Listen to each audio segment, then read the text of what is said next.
तो जैसा कि मैंने अभी बताया था आपको कि आज पहला वीडियो देते हैं इनकम टैक्स, आयकर। इनकम टैक्स को समझने के लिए सबसे बड़ी बात यह है कि हमें कुछ बातों को, उसकी बेसिक्स को पहले समझना बहुत जरूरी होगा। अगर हमने उनके बेसिक्स को नहीं समझा तो हमें किसी भी कीमत पर कोई भी इनकम टैक्स का कंसेप्ट समझ में नहीं आएगा। तो बेहतर है जो हमारा इंट्रोडक्शन चैप्टर है, जो फर्स्ट चैप्टर है, उसकी कुछ बातों को हम समझें और उसके बाद जो बची हुई बातें होंगी वो आगे के चैप्टर्स में आपको एक एक करके इंक्लूड होती रहेंगी। तो आज हम शुरू करते हैं इनकम टैक्स, आयकर, उसके इंट्रोडक्शन यानी कि जो मूलभूत चीजें हैं जिनके बेसिस पर पूरी किताब आपको समझनी है, उन बातों को पहले समझ लेते हैं क्या क्या चीजें होती हैं। नंबर 1, टैक्स, कर।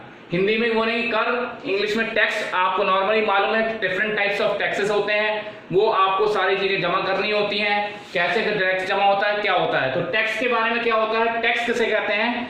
टैक्स एक वो अमाउंट जो कि कंपलसरी डिपॉजिट करनी होती है एक उस निर्धारित व्यक्ति को जिसकी एक निश्चित सीमा से इनकम ज्यादा होती है या निश्चित सोर्स से इनकम ज्यादा होती है, और उसको एक निश्चित परसेंटेज सरकार के पास हर संभव रूप से, अनिवार्य रूप से जमा करना होता है, वो टैक्स होता है। और उस जो जमा कर वो पैसा होता है, सरकार उसको दोबारा से जन कल्याण के कार्यों में यानी कि पब्लिक वेलफेयर में यूटिलाइज करती है। वो रकम जो जमा करी जाती है वो क्या कहलाती है, टैक्स कहलाती है। टैक्स डिफरेंट टाइप के होते हैं, उसके बारे में हम बाद में भी बात करेंगे। उसके बाद आता है मेन इनकम टैक्स, इनकम। तो इनकम टैक्स को समझने से पहले हम एक कंसेप्ट समझते हैं इनकम, क्योंकि अगर हमें इनकम समझ में आएगी तब हमें इनकम टैक्स समझ में आएगा क्या चीज होती है। इनकम क्या होती है, याद रखिएगा, इनकम टैक्स में इनकम की डेफिनेशन आपको नहीं दी है।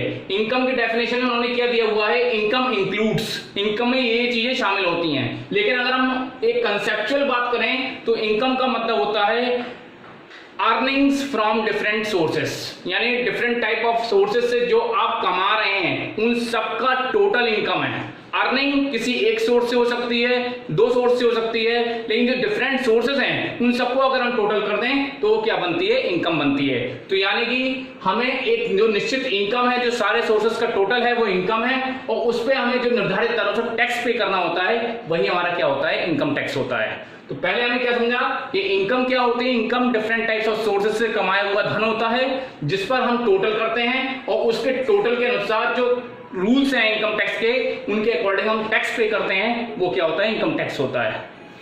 नेक्स्ट कंसेप्ट है ईयर। ईयर का मतलब क्या होता है, वर्ष। नॉर्मली वर्ष का मतलब क्या है, वर्ष आपको जैसे आप मालूम है कि ए पीरियड ऑफ 12 मंथ्स, 12 महीने का एक हिसाब जो होता है वो एक वर्ष कहलाता है। अब यहाँ पर बात है कि क्योंकि हमारा अकाउंटिंग प्रोसेस है, अकाउंटिंग प्रोसेस में डिफरेंट टाइप्स ऑफ ईयर्स हो सकते हैं। जैसे कि बहुत सी जगह जनवरी से शुरू होता है, बहुत सी जगह जून से शुरू होता है, बहुत सी जगह अक्टूबर से शुरू होता है। लेकिन according to income tax act और as per guidelines of central government, आपके इनकम टैक्स के पर्पस के लिए ईयर हमेशा कब से शुरू होगा, 1 अप्रैल से शुरू होगा और 31 of March of next year समाप्त होगा। यानी कि यहां पर वर्ष क्या माना जाएगा, 1 अप्रैल से 31 मार्च। नेक्स्ट कंसेप्ट है प्रीवियस ईयर या फाइनेंशियल ईयर, जिसको आप बोलते हैं गत वर्ष या वित्तीय वर्ष। दोनों बातें अगर देंगी तो एक ही बात मानी जाएगी। गत वर्ष का मतलब होता है कि वो ईयर यानी कि 1 अप्रैल से 31 मार्च तक का वो टाइम जिसकी इनकम आप कैलकुलेट करेंगे, यानी जिसकी इनकम आप कैलकुलेट करेंगे वही आपका प्रीवियस ईयर है। क्यों, क्योंकि 31 मार्च को जब आपका ईयर एंड होगा तो रात के 12 बजे आपका नेक्स्ट ईयर शुरू हो जाएगा। उस केस में हमारे पास ये पॉसिबिलिटी नहीं होगी कि हम सारा का सारा कैलकुलेशन उस एक रात में कर सकें। तो हम क्या करते हैं, जिस ईयर की हम कैलकुलेशन कर रहे हैं उस ईयर की कैलकुलेशन को हम नेक्स्ट ईयर में कैलकुलेट करते हैं। जिस ईयर का हमने इनकम कमाई है वो टोटल आपका क्या कहलाता है, प्रीवियस ईयर या फाइनेंशियल ईयर कहलाता है। और जिस ईयर में हम उसकी नेक्स्ट ईयर में कैलकुलेशन करेंगे वो आपका क्या कहलाता है, असेसमेंट ईयर या कर निर्धारण वर्ष। कर निर्धारण मींस जिसमें कर का निर्धारण किया जाए। तो कौन से कर का निर्धारण हुआ, जो उससे ठीक पीछे साल था। हर साल अपने आप में एक प्रीवियस ईयर भी है और हर साल इस अपने आप में एक असेसमेंट ईयर भी है। जैसे कि अब आप पढ़ेंगे तो आपका कौन सा ईयर खत्म हुआ है, 1 अप्रैल 2019 से 31 मार्च 2020 खत्म हुआ है, तो आपका प्रीवियस ईयर कौन सा होगा, 19-20। लेकिन उसकी कैलकुलेशन कब होगी? 1 अप्रैल 2020 से लेकर 31 मार्च 2021 तक, यानी 2021। यानी तो असेसमेंट ईयर आपका कौन सा होगा? 2021। यानी कि आपको जो पढ़ाई करनी है इनकम टैक्स की, तो असेसमेंट ईयर आपका होगा 2020-21 और आपका प्रीवियस ईयर होगा 19-20। एसएससी करदाता।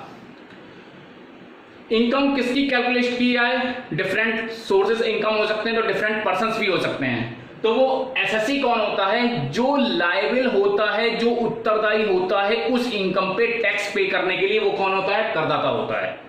The person who is liable to pay tax on a particular income whether for himself और for any liable for any other one, तो वो व्यक्ति का कौन कहलाता है? करदाता कहलाता है। इसको निर्धारित कैसे करते हैं करदाता को, वो आगे अलग कंसेप्ट है। लीगल इनकम, वैध आय या कानूनी आय।